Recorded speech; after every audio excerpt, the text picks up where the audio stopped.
ሀገራዊ ምክክር ኮሚሽኑ ከምስረታው ጀምሮ እንግዲህ እያየነው ነበር። በሂደቶች ደግሞ እንደ ፖለቲካ ፓርቲ የፖለቲካ ፓርቲዎች የጋራ ምክር ቤት አለ በሀገራችን። እነሱ እንደ አንድ ባለድርሻ አካል ተደርጎ ተወስዶ ነበር። ከመነሻው ጀምሮ ኢትዮጵያ ውስጥ ያሉ ጥያቄዎች አሉ፣ ችግሮች አሉ፣ ስንጣቆች አሉ። እነዚያን በጋራ በምክክር እንፈታለን በማለት ነው ሀሳቡን ይዞ ጋራ ምክር ቤቱን ማነጋገር የጀመረው።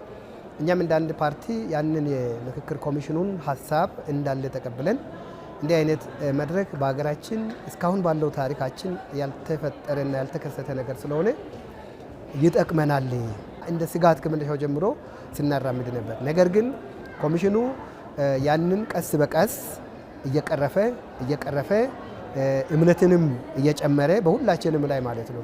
እኛም ለኮሚሽኑ አስተያየት ስንሰጥ እሱም አስተያየት እየተቀበለ በተለይ ከአካታችነት አንጻር በዋናነት በፍትሃዊ በእኩልነት የኢትዮጵያ ሕዝቦች እንዲሳተፉ ከማድረግ አኳያ ከፍተኛ አስተዋጽኦ እኛም አበርክተናል።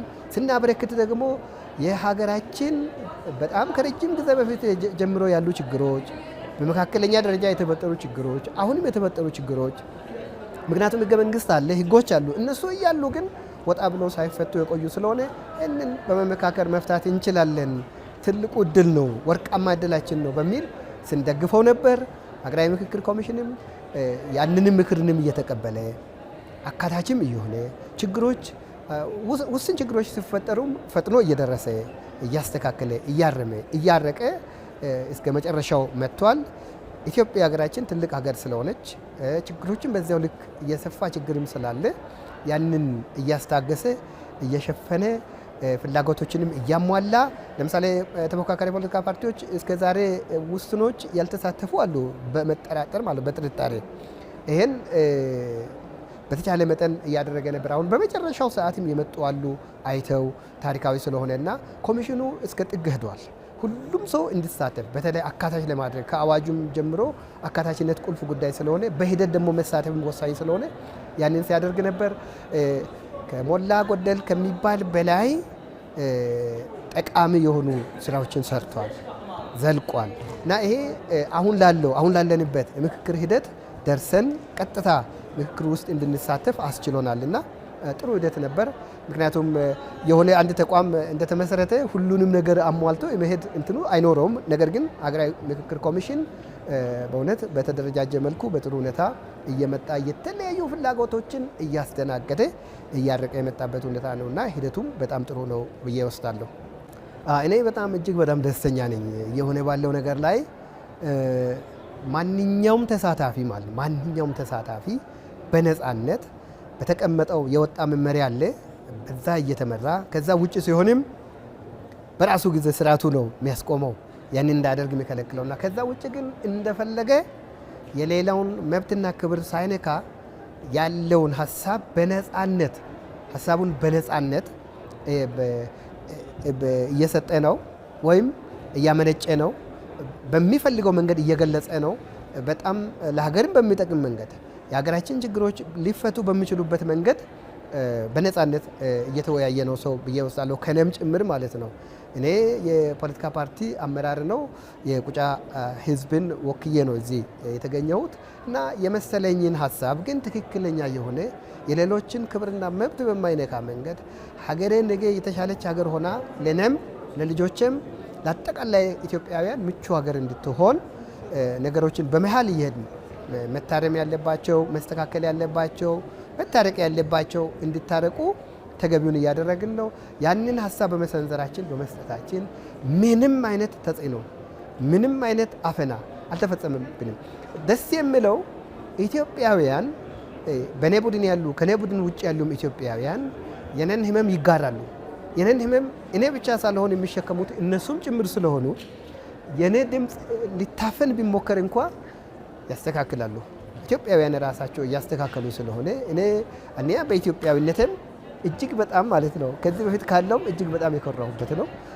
ወደፊትም እጅግ በተሻለ መልኩ ከዚህም በተሻለ መልኩ ትልቅ ተስፋ ጥለን ነው ያለነውና እኔ በእውነቱ ነገር በጣም ነፃ ገለልተኛ የመሰለንን ሀሳብ እንደፈለግን ማለት ነው እነዚህ እንደፈለግን ስንል በሌላው ጫማ ራሳችንንም እያደረግን የሌላውን መብትና ክብር ሳንነካ የራሳችን የተሰማንን ነገር በነፃነት እየገለጽን ስለሆነ ገለልተኛ ነው፣ ነፃ ነው፣ ፍትሃዊ ነው የሚለውን ነገር ለማከል እፈልጋለሁ።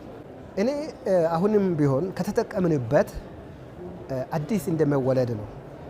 የኢትዮጵያ የፖለቲካ ባህል እኛ በታሪክም ያለው ታሪካችንንም እየተቸነው ነን በግልጽ ማለት ነው። የተጻፉ ታሪኮች የጦርነትና የጀግንነት ብቻ ናቸው።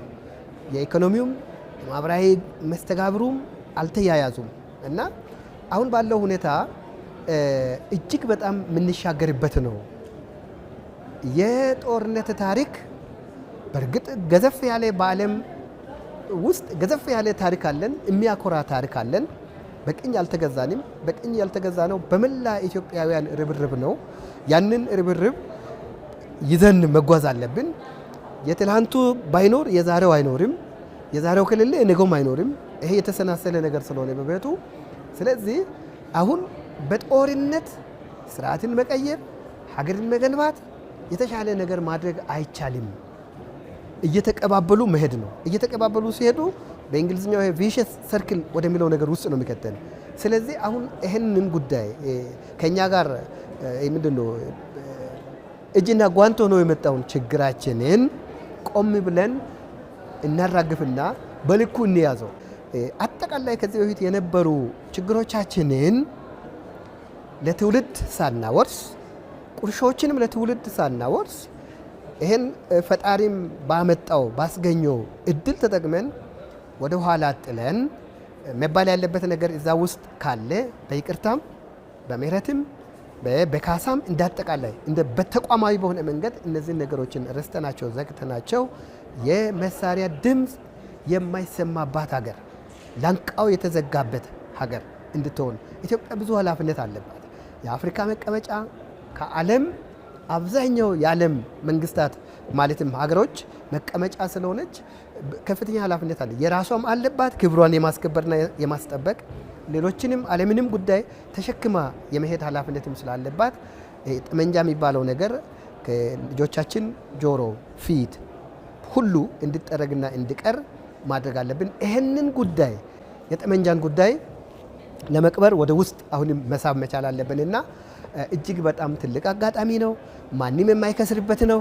ማንም የማይከስርበት ሁሉም ተጠቃሚና አሸናፊ የሚሆንበት ሕግን፣ እውነትን፣ ፍትህን የያዘ ጉዳይ ስለሆነ እኛው ራሳችን የማንም ጣልቃ ገብ በሌለበት እየተከናወነ ስለሆነ ለቀጣይም እጅግ ለሀገሪቱ የሚጠቅም ነገር ስለሆነ እጅግ ጠቃሚ ነው። እንደውም እንደ ፈጣሪ ፈቃድ ያሻግረናል። እኔ አሁን ብዙ ጥያቄዎች ወደ ጠረጴዛ መጥተዋል። ብዙ ጥያቄዎች ከኔ ጨምሮ የማንነት እውቅና ጥያቄ ብቻ ህዝብ ያለው ይሄ ነው።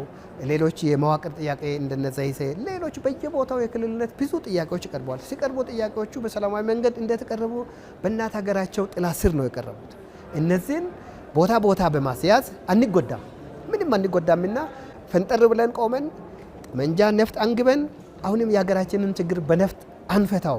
በነፍጥ ከምንፈታበት ስለሄደ ያንን ትተን አሁንም ፊታችንን ወደዚህ ወደ ፍቅር፣ ወደ መመካከር፣ ወደ ሰጥቶ መቀበል መሪህ እንመለስ። እንደገና መጨረሻውንም ፈጣሪ ያሳምርልን። እኔ እጅ ለእጅ ተያይዘን የሀገራችንን ህዳሴ በትክክለኛ መንገድ እናረጋግጣለን የሚል እምነት አለን። እስከ መጨረሻውም እንግዲህ በጀመረበት በሰላማዊ በነፃነት በገለልተኝነት የሚሄደው አልቆ ምቹ ተስማሚ ለሁሉም ዜጎች የሆነች ሀገራችንን ኢትዮጵያ ለማየት እንመኛለን።